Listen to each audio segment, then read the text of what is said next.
And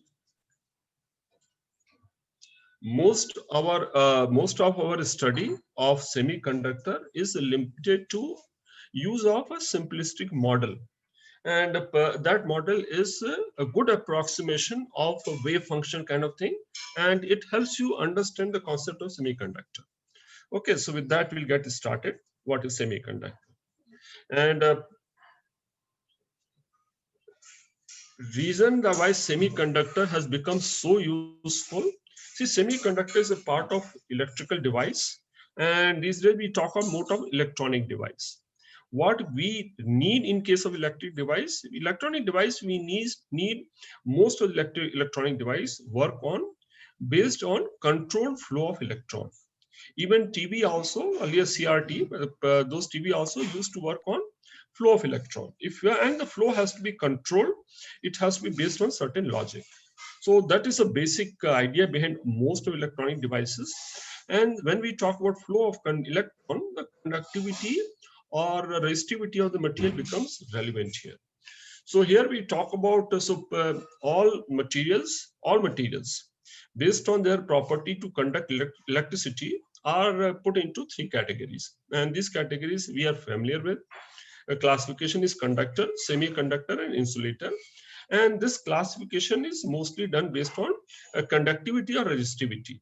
And we know if conductivity is high is a conductor, and insulator has close to zero conductivity or extremely high resistivity, and in between something the range falls semiconductor. And the difference between them is a little arbitrary. So if we look at the resistivity of a different type of material, what we notice from this table here, see, resistivity, lower the resistivity means higher conductivity, better conductor it is.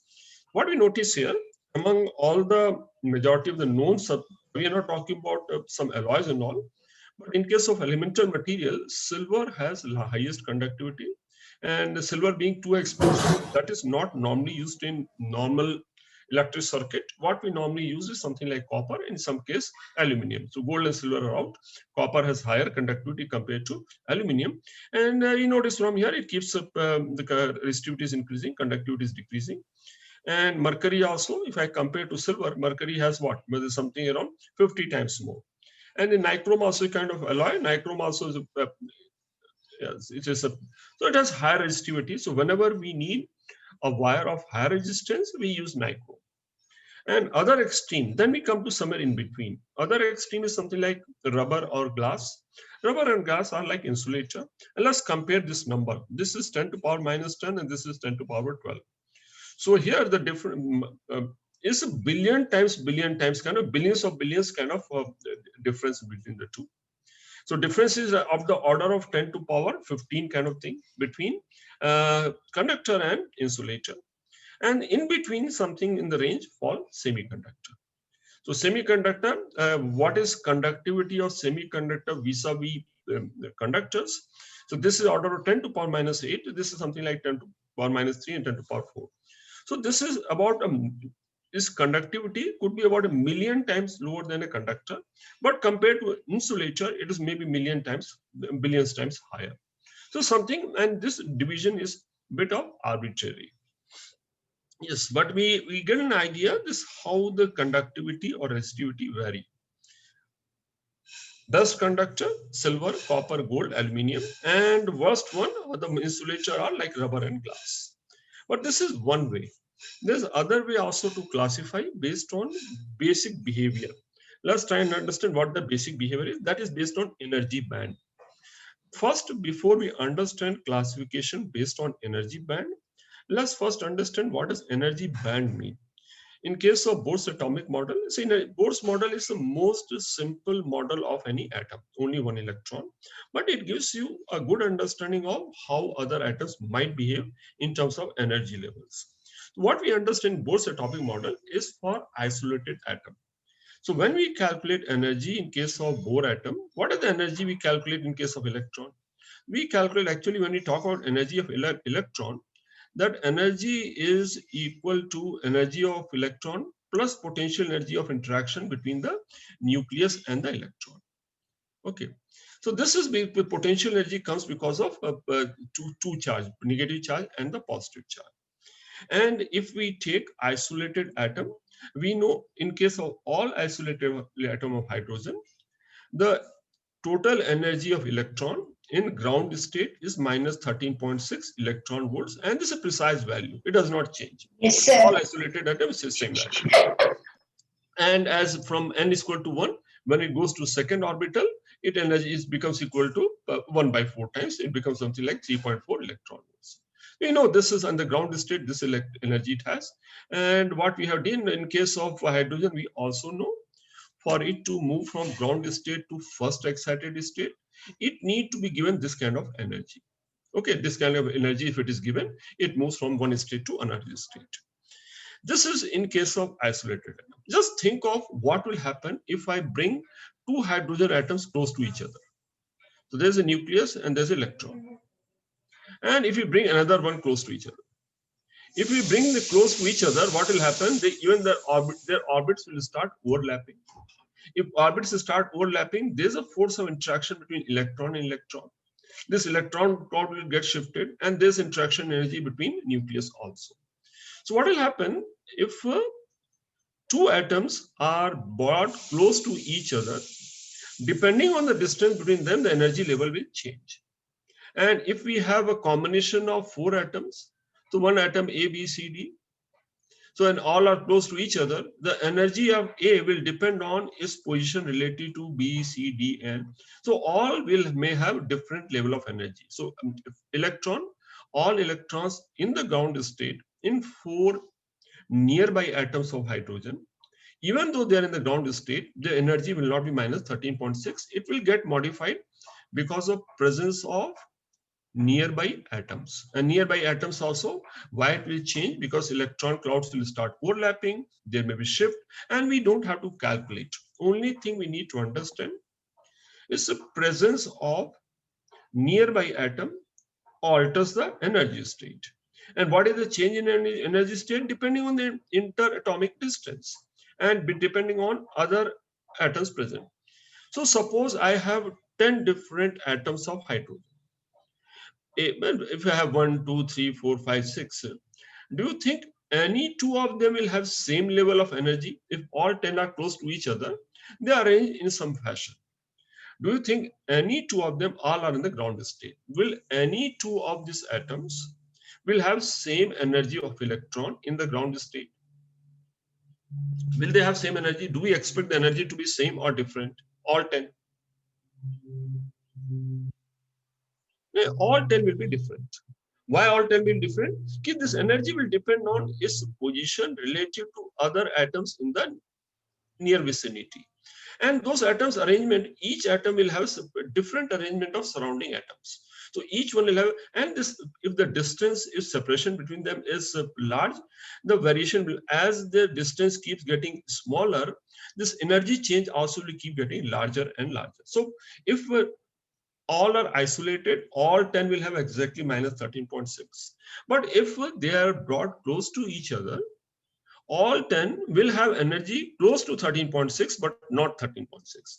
And they'll have, so if we draw, so if we just think of it, if we need, yes. Vignesh, any question? So no, let's look at, if 10 atoms were there, so earlier if 10 atoms were there, if I have to mark the energy level, I would have marked all as 13.6, all 10 will come as a one line. But when all are present, not in form of isolated atom, they are close to each other, the energy levels become 10 different lines, because they're close to each other. How many lines? This is how the energy levels will look like for 10 atoms. Now, yes, any query, any question? Vignesh, you raised your hand, huh? No, sir. No. It's not showing here. Okay, doesn't matter. So no problem. So are we clear? So if 10 atoms, and what happens if there are 10 to power 10 atoms? So many energy state. So when you draw, if all are, and they're not very far apart from each other, but still they'll not be equal. Each will have a unique value if we can calculate up to maybe 20th decimal place. So if I plot the energy level of each electron in the ground state, if there are a billion atoms, there'll be a billion lines. If I draw a billion lines, it will not resemble billion lines. It will appear like a continuous line. It will appear like a band. That's why I call this a band. So energy level for isolated atoms are very discrete, very clearly defined. But when the atoms, when they form crystal, atoms are close to each other. They start interacting each other. Electron clouds overlap, and there's an influence of surrounding atoms in terms of charge, and energy levels get modified, and each atom will have a unique value. If you plot all of them, it becomes like a continuous series of lines. It starts resembling a band. That's why I call, yeah, so anything in form of a crystal, it will not be energy line, it's energy band. So that's what happens. And we take up, see, in case of semiconductor, there are multiple semiconductors used, but the ones which are more commonly used and which were initially used as a semiconductor are germanium and silicon. And germanium, so we talk about germanium silicon, and in this case, okay, that's one part. Second thing, try and think also, this time, because this is second point is more logical. Think of it. See, in this case of germanium silicon, unlike hydrogen atom, this is not only one orbital, there are multiple orbitals. So let's take, if there are say 3 orbitals, if we take germanium. So there's a nucleus, there's n is equal to 1, there's n is equal to 2. This also, the first 2 orbits are completely filled, and there's third orbit also.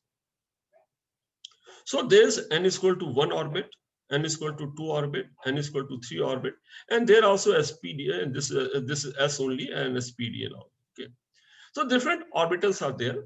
So energy level will get modified because of presence of surrounding atom. When the energy level changes, do we expect change to be more in the outermost orbital, or do we expect change in energy to be more in the innermost orbital? Where do you expect change to be more? Because of presence of nearby atoms, energy state, because this will outer electrons called valence electrons. The energy level of valence electrons will get affected more. There will be more of variation or splitting in case of outermost one, and in inner ones they are protected, but they'll have lesser influence. This will, their orbitals will start overlapping here. So outer ones are more affected by presence of nearby atom. Their energy levels will change more, and we are more concerned about energy level of only the outermost electron, which we call as valence electron. So we'll focus more on that. And in both cases, as we notice here, in case of germanium as well as silicon, one thing is common is both of them have 4 electrons in the outermost orbit. The 4 electrons, and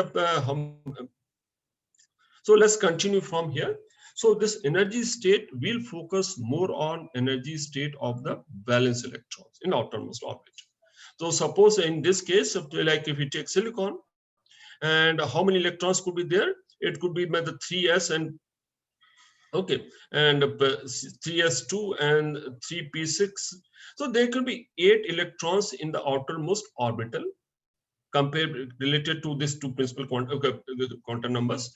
So if 8 electrons are possible in s and p orbitals, out of 8 only 4 are occupied, in both in case of silicon as well as germanium. And so if n atoms are there in that outermost orbitals, s and p orbitals, how many energy states are possible? 8 n energy states are possible, out of which 8 n how many electrons are present? 4 n electrons are present, n being the number of atoms. So let's understand how the band will form, a little bit more on this. Okay. So as the interatomic distance reduces, the energy levels change due to interaction with the neighboring atom. And this what happens, and this figure is there. I don't think we need to know in great detail, because this figure is calculated based on wave function. So we don't have any formula, no quantitative basis to come to this figure. So we'll just understand very superficial level, what does this indicate. So let's say this figure indicates, suppose this is talking about two elements, germanium and silicon. And how many atoms? There are n atoms. And again, which are we looking at? We are looking at only the outermost electron, or we are looking at outermost orbital. So in case of outermost orbital, how many states are possible? See, in case of there are 2 states, s state. So this is 2n state corresponding to s orbital. and there are 6 n state corresponding to p. Okay, so total this is the number of orbitals present, and in this out of 2n state, all 2n electrons are present when at large separation, at when there's no excitation, and in case of here and 6n state, 2n states are occupied. This is at large separation. And what happens as we start reducing the separation, this energy levels start changing because of interaction, and sometimes they merge. And how does it come? It's a really complex mathematics. We don't worry about it. But when a small separation, which normally in normal form it exists in something like this. This is actual spacing. What we find in actual spacing, earlier there were what were the levels were there? There the levels were 2n here corresponding to S, and 6n here corresponding to P, out of which 4 electrons are present. It gets occupied into 2 different energy bands. This also 4n number, and this also 4n number. What is this energy band? This are all energy band at lower energy level. All these energy bands are occupied, and all these energy bands are not occupied at 0k. If there's no external energy available, so at very short level, it forms a band. When it forms the band, also band gets split into equal number. Why does it equal number? We don't know. We need not know. Only thing we know, yes, it splits into 4n lower energy level, 4n upper energy level. Total how many? 8n. How many atoms? So n atoms. How many energy state? 8n state. Out of n state, 4n are at a higher level, and 4n are at the lower level. And number of electrons also 4n. So this is completely occupied, and this is completely vacant in at 0k. So that's what we need to understand, and we give certain names here. Okay, so what is this band called? This is something, how many? So there are different energy levels, and this band is called, which is occupied band, is called valence band, and this is called conduction band. This is called conduction band. This is nomenclature, and this is what we need to understand. What is valence band? Is energy band of valence electron is highest occupied energy level at 0k. This is the highest energy band which is occupied at 0k, is called valence band. There will be a lower energy band also in this the second orbital and first orbital. We are not concerned. We are talking about the outer world. And what is conduction band? So this is highest occupied state, and conduction is energy band lowest unoccupied energy band. That's called conduction band. So this is highest occupied state, this lowest unoccupied state. There may be even higher levels which are still unoccupied.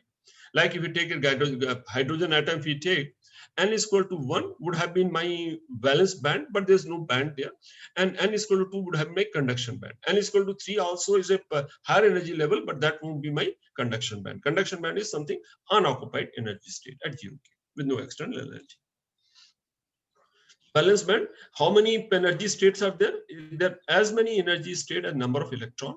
So at 0k, all energy states in valence band are occupied. No energy state which is available, which is free. 100% occupancy at 0k, outermost orbit. So what causes current to flow? Let's understand what causes current to flow. I will understand current flow in slightly different way also. So there is something, so the current will flow. For current to flow, is not necessary that electron need to be free. So if there's one atom here A, there's another atom B, and there's atom C. So if for some reason, if electron moves from atom A to B, and then when it moves from A to B, it has to move to certain energy state which is free in atom B. Then only it can move from A to B, and it moves from atom B to C. So it is moving from where? It is moving from some energy state in A to some energy state in B. And when it moves, this energy state has to be lower or equal than A. Then only it could move. Otherwise, without getting energy, it cannot move. So what causes flow of electron? Motion of electron from one atom to other also can result in, it is equivalent to flow of current. So if it keeps jumping from A to B, electron jumps from A to B, B to C, and C to D, it is equivalent to current flowing in this direction.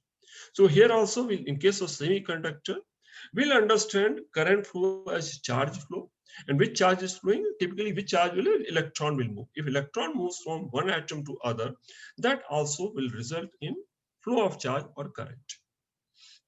That's a slight change in our understanding we'll have, and we'll apply that understanding here in case of semiconductor. An atom can move from one atom to, say, electron can move to another atom only if equal or lower energy state is available.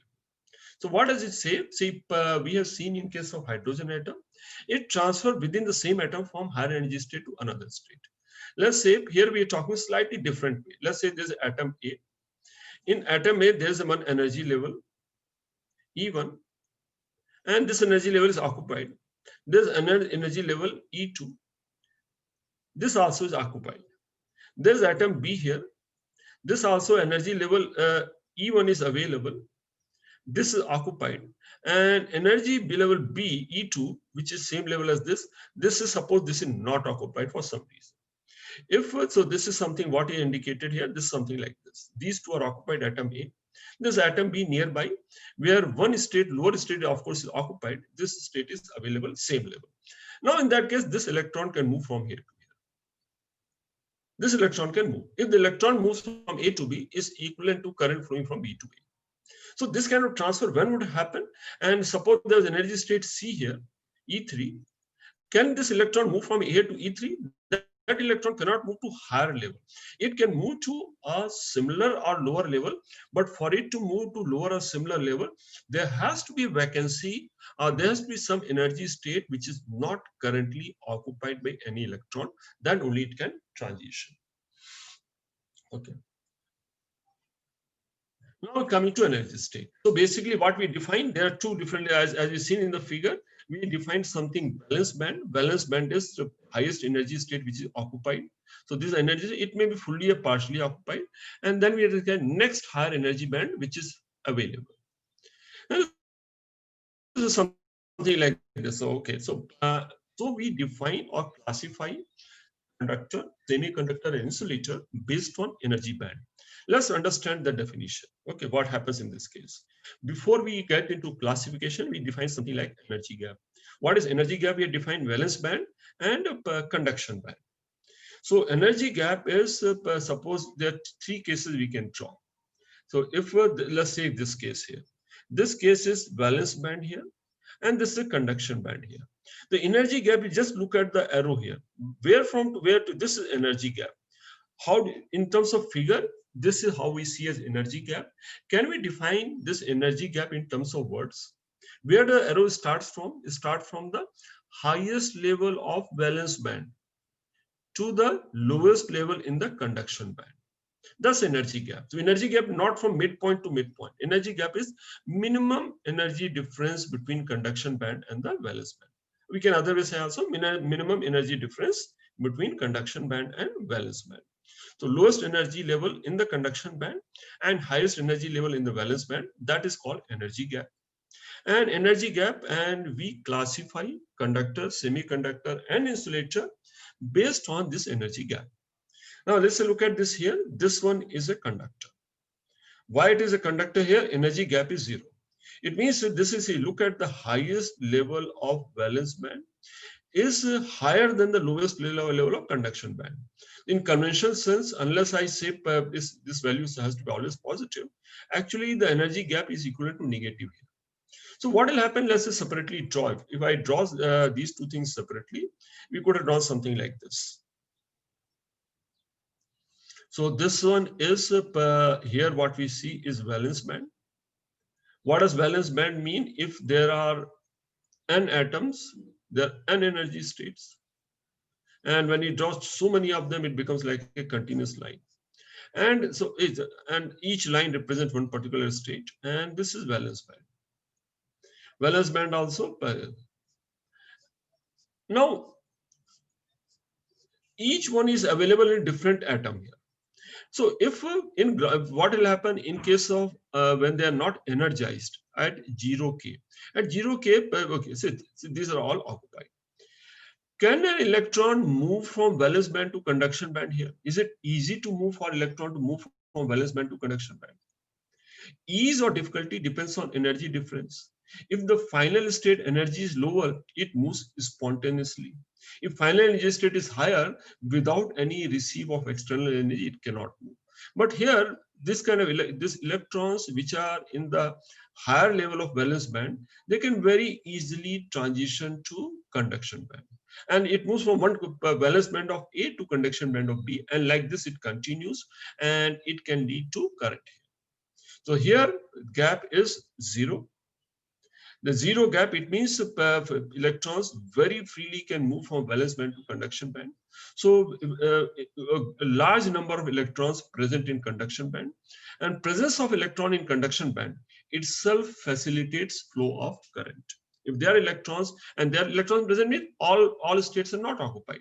So there are so if electron is in conduction band of A here, in conduction band of B also there is energy state which is almost at the same level.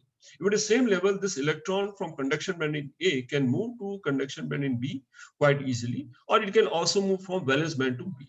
So it is easy for electron to move from one atom to other, and if it is easy for electron to move, it can easily lead to current.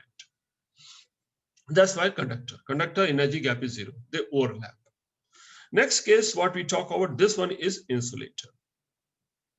Why we call it an insulator? What we notice here, energy gap is large. What is large? This is arbitrary limit, what you define. If energy gap is more than 3 electron volt, it's called an insulator. And we know one term is important. We talk about what is the thermal energy. Thermal energy we calculate, what is thermal energy? 3 by 2 kb into T. This thermal energy at room temperature is roughly of the order of 0.25 electron volts. So mean energy of electron at room temperature is of this order. So and it doesn't mean that all electrons will have this energy. A few electrons will have much higher than this also. But energy, what we notice here, is a very small order. It's less than in decimal places.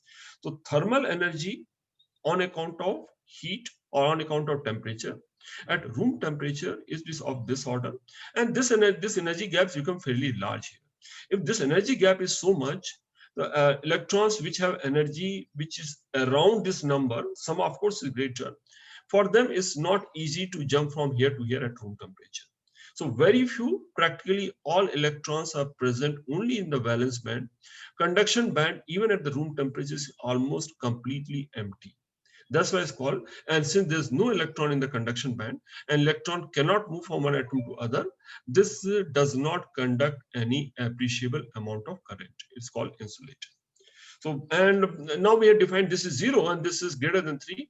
This itself tell you what is a semiconductor. Semiconductor, the energy gap between conduction band and valence band is less than 3 electron.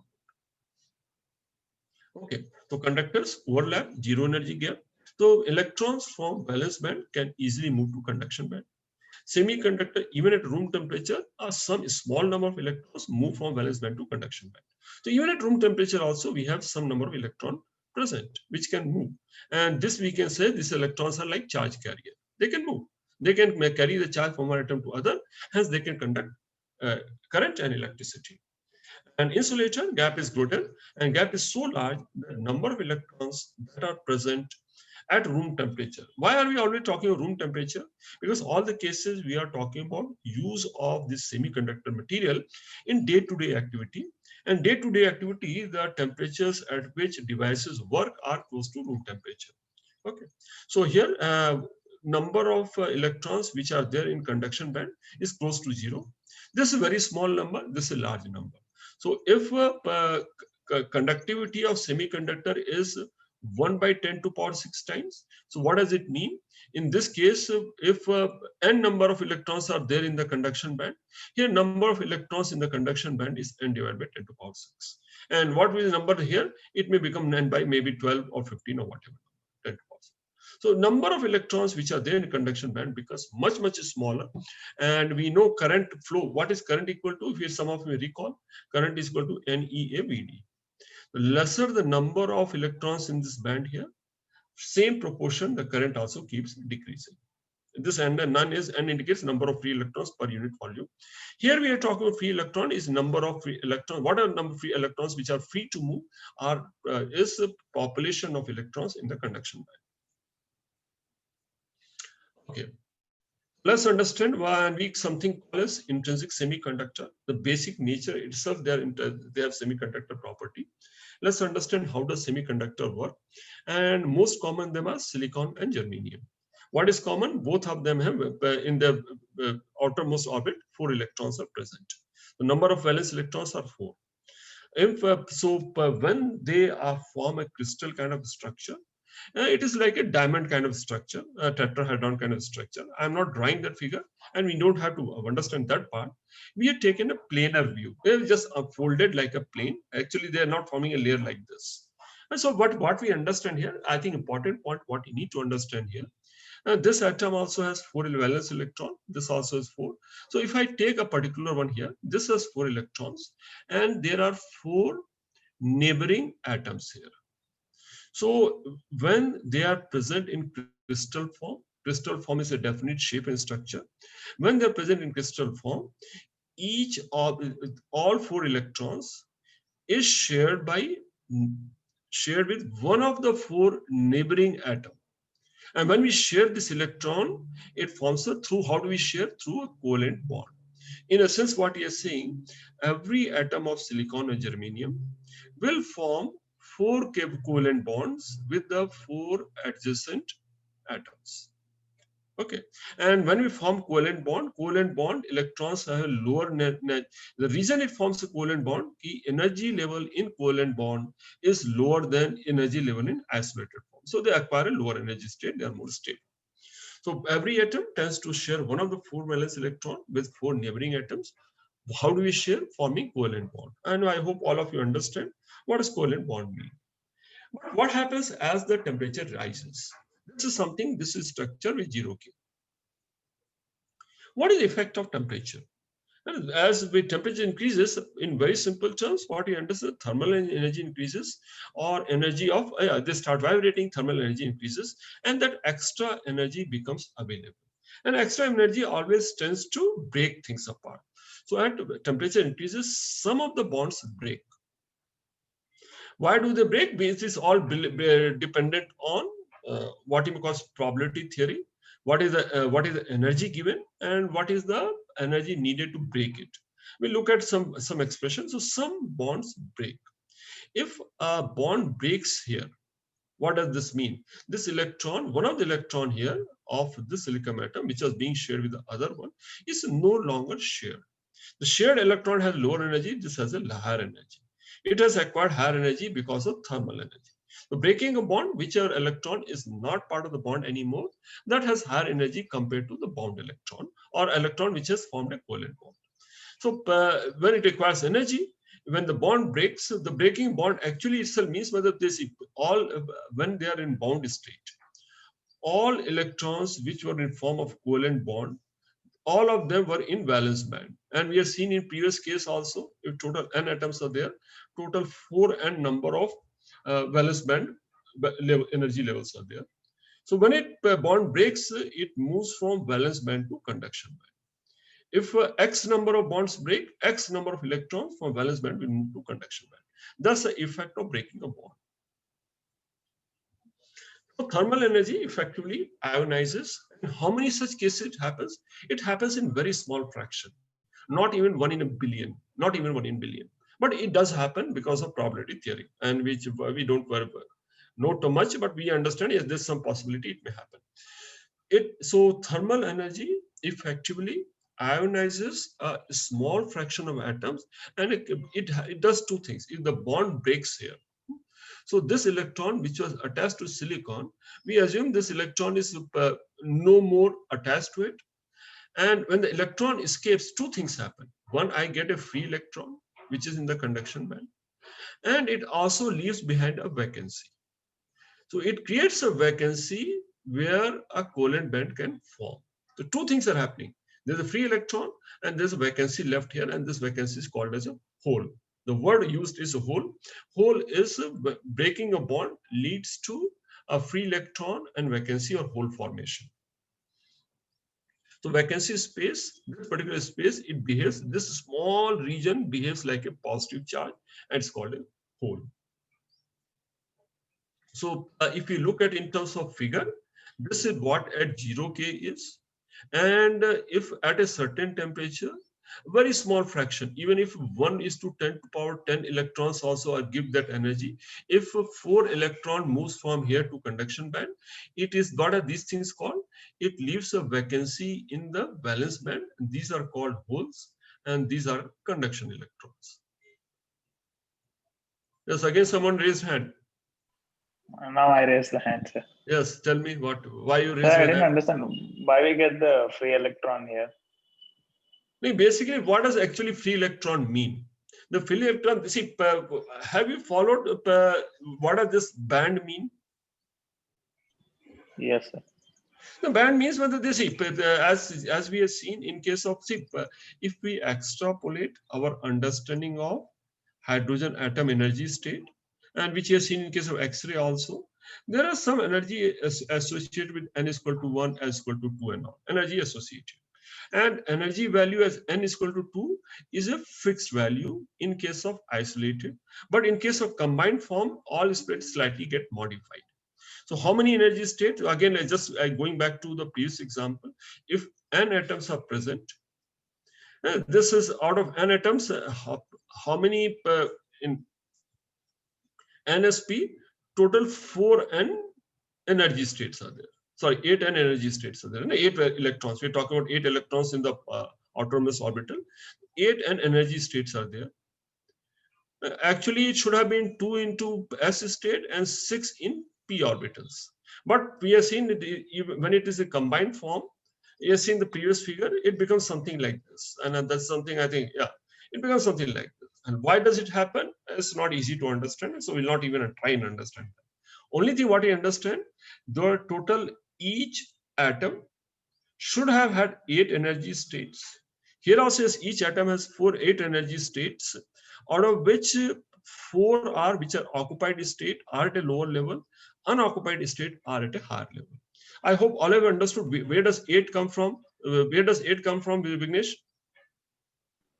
The 8 electrons, right, sir? 8 electrons. Well, basically, by the outermost orbit, the 2p and 6, 2s and 6p. There's a total 8 vacancy are there in outermost, and only in case of semiconductor, only 4 orbital electrons are there. Okay, so tell each one state. If in this state, this is the number of 8 n states here, but here it splits into 2 equal parts: occupied part, unoccupied part. Now coming to here, what happens when the bond breaks? When the bond breaks here, and at 0K, these are 4n energy states. These are also 4n energy states. In ground state, where are all the electrons? All the electrons are at this level. How many lines I will draw? I'll draw 4n lines, as many lines as the number of atoms here. And here also 4n lines. They are not occupied, but this gap is equal to something less than 3K. When we give energy to these electrons, they move from here to conduction band. So let's try and understand what does conduction band mean. So something, see, suppose there's a nucleus here. This is valence band electron, and there's a conduction band. So there are 2 atoms, A and B. This also has a conduction band. So this electron, it doesn't move to conduction band here. It moves to some other place wherever this energy state may be available in atom B. If this electron moves from here to here, from one atom to other, is there a charge flow?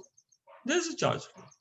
And similarly from B, once it has moved to conduction band, it can move from conduction band of B to other conduction band of C also, because they are at the similar energy level. So this behave the charge, which is electron, which is not in valence band, which is already moved into conduction band. Because conduction band, there are a lot of energy states which are available, which are unoccupied, which electron can go and occupy. Here there's no vacancy. So if they move from, can they move from one energy state in valence band to another energy state? They cannot move, because all energy state in valence band are occupied. where a conduction band all are unoccupied. So this electron, there are so many energy states. This electron, which is in this energy state, can move to some other atom, slight difference in energy state. So it can keep moving to different energy state. Where are those energy states available? Their energy states are available in all different atoms which are present. And if it can move to different state, it is like an electron charge in motion. It creates current. And when it moves up, and when electron jumps from here to here, it will create a vacancy. It means one of this, suppose this electron breaks. This silicon atom will not have 4 electrons, it's left only with 3 electrons. It has a vacancy here, and that vacancy is available at lower energy state and thus smaller. And since one electron is lost, it will behave like an ionized one. So this space will have a small positive charge, though overall space will remain neutral only.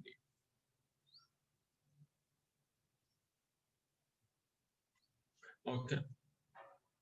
So what happens in case of, and many of the things what we discussed, if you have even a superficial understanding, that's good enough. We have not discussed anything which is qualitative so far. Everything, sorry, quantitative. Everything we discuss is qualitative. And once we go through a couple of times, I think you'll get a better hang of what we're talking about. What is intrinsic semiconductor? We are continuing with intrinsic semiconductor, and 2 very common examples of intrinsic semiconductors are germanium and silicon. They are the most common one, very commonly used intrinsic semiconductor. And since we have used this adjective intrinsic, it means there are some conductors, semiconductor, which are not intrinsic. They're extrinsic, which we'll come to later. So, which is, I think tomorrow we'll take it up. What is intrinsic semiconductor? So, thermal energy generates electron hole pair. That's all we need to understand. It creates an electron and hole pair. Where is this electron? This electron is in the conduction band. Where is this hole? Hole is in the valence band. This is something, this figure. So this something. So how many? So if 4 electrons, so 4 electrons are moved to conduction band, it has left behind 4 holes in valence band. Where are the holes? Holes are in the valence band, and there are free electrons in the conduction band. And so let's see, suppose we see something like this. If 2 atoms are there, A and B. So this is valence band here, and this valence band here. If this electrons are left, it means the valence band electron from B can move to vacancy in valence band in A. And when it moves from here to it creates a vacancy, another electron from valence band in C can move to valence band in B. So say this is, if this moves from here to here, what does it mean? It is this electron in some other atom has moved to occupy the valence band position in some other atom. So this is something, they are not in the same atom. All you need to understand how many atoms, numerous atoms are present, and each atom has a unique energy state.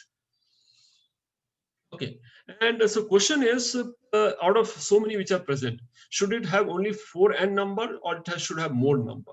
What proportion of total electrons which are present in the valence band move to conduction band?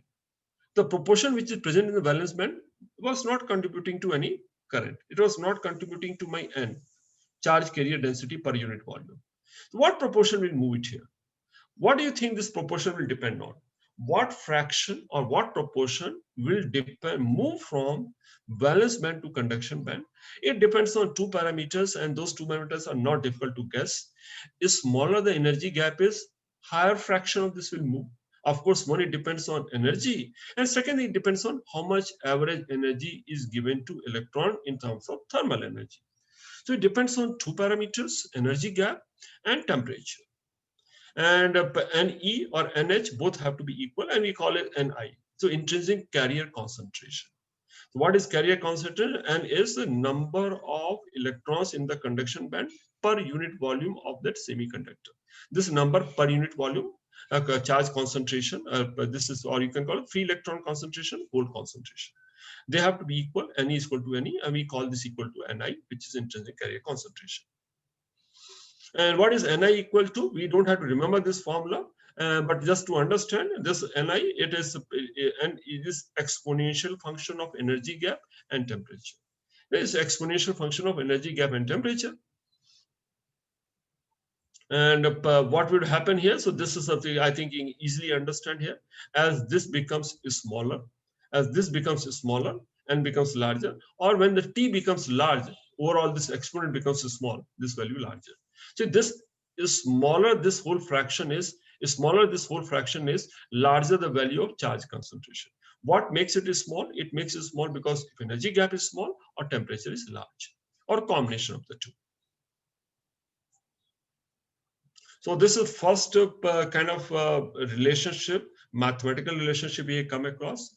This formula, this something is even our NCERT book doesn't refer to this formula. So question may not come, but I think this good, no harm in having an understanding what does this mean here. This is exponential function.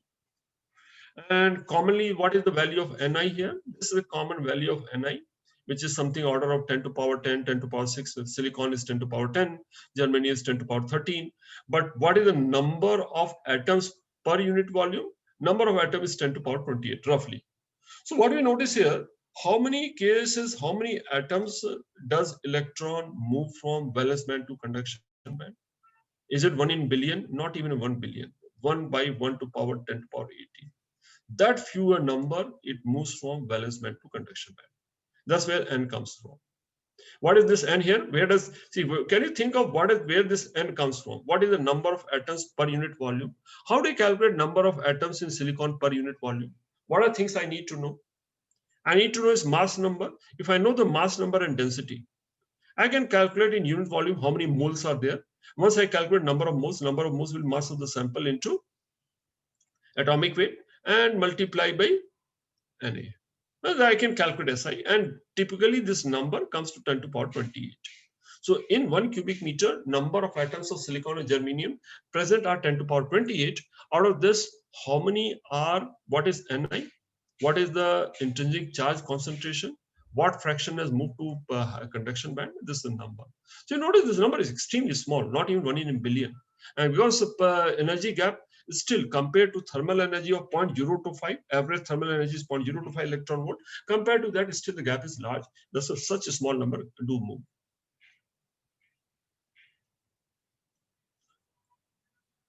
And what is the energy gap for semiconductor? This is something in silicon, it is roughly 1.1 electron volts at room temperature.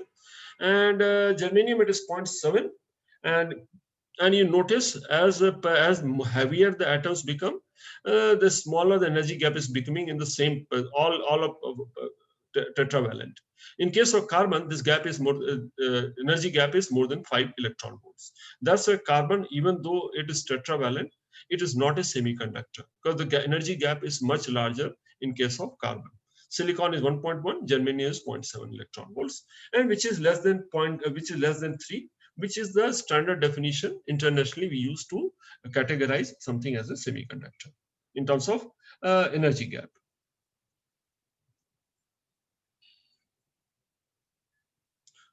Okay. This is energy gap, and just try to understand as if you look at it in terms of figure.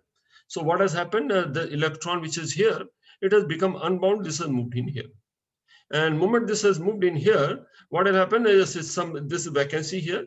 So from some other atom, this electron can come and move here. This occupy hole, and this particular electron, even though this is shown like this electron also has to be as a part of conduction band of some atom. So from this conduction band, it may jump here, and that's why it can move. What would make this free electron to move from one atom to other, and what would make this hole to move from one atom to other? So let's assume that suppose we apply, okay, this is something, see, I hope you understand a little bit of this figure. And same figure is represented here. Here also is shown, okay, here we are showing 5 free electrons and 5 holes are getting formed. Here is shown 4. Okay, if you want to make like this number, balance it out, make it like this, equal 5. So same thing is represented here. So their holes are getting formed, or these are forming in different atoms. And this is a very small fraction. Here we have shown so many cases, but we have seen already how many cases it will happen, not even 1 in a billion. We're talking about 1 into 10 power 15 or 18 kind of thing. So, and what happens if you apply an external field? If we apply an external field, something like this,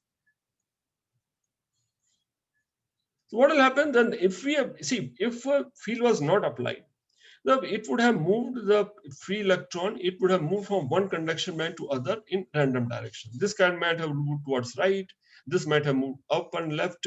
So all these electrons in the conduction band would have moved in random direction. just like what we talk about random motion of free electron in case of conductor. That will not contribute to current here.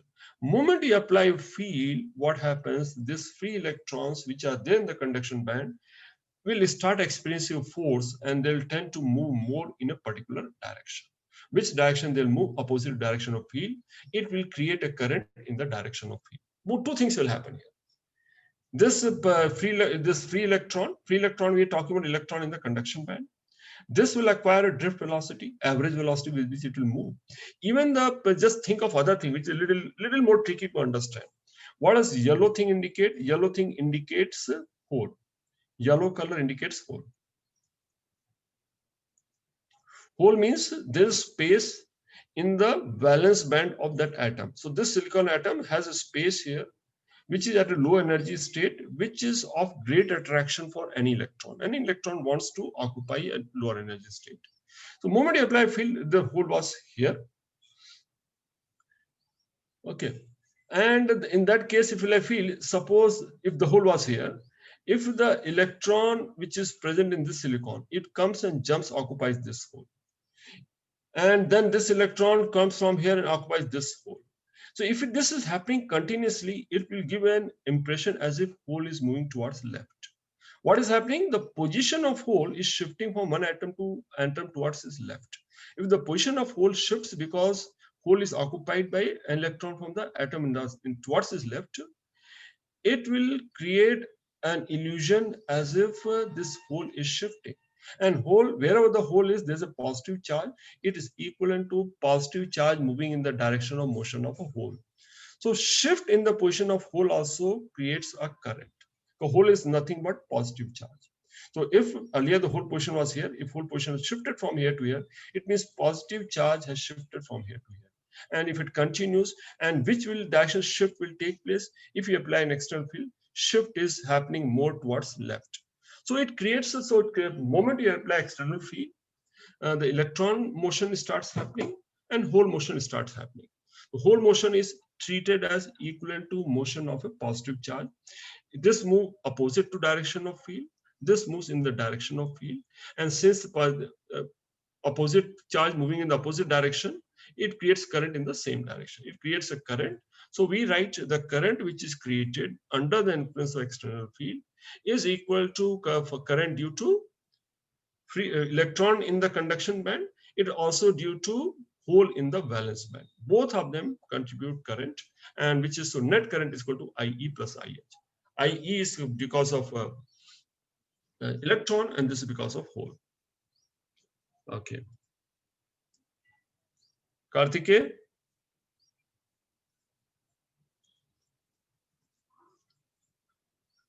Karthike?